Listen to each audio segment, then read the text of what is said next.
Can you share a memorable experience from your time at Cool FM that shaped your career in the music industry?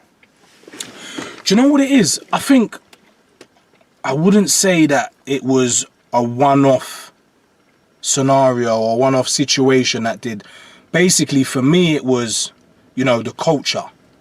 So I don't even know if you remember this. I remember we was in school at the time and we went to a rave. I think it was Designer Label. I remember the Designer Label. Yeah, remember, because these times here, my brother's working as the doorman at the club, bouncer, whatever you want to call it. And we went from school and we went there.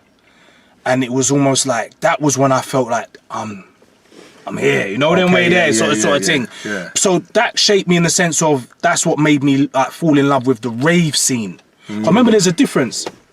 You got to understand, MCing on radio and an MCing in a rave, there's a difference. And I don't think people as musicians and artists understand that. And the listeners sometimes get that, So when I used to be on radio, it was more scientific. So it's more like homing in your skills, right. And like listening to yourself, like thinking to yourself, when I go, I want to hear this on a tape back. When you go into a rave, that's like there's people there, So there's the atmosphere is different interaction, the energy, it's a different thing, So that's what's mad, because I'll give you an example. So when I used to MC on radio, people are listening to you. They're listening to you. In a rave, it's just a hype thing. Like I could go into a rave and just go bad.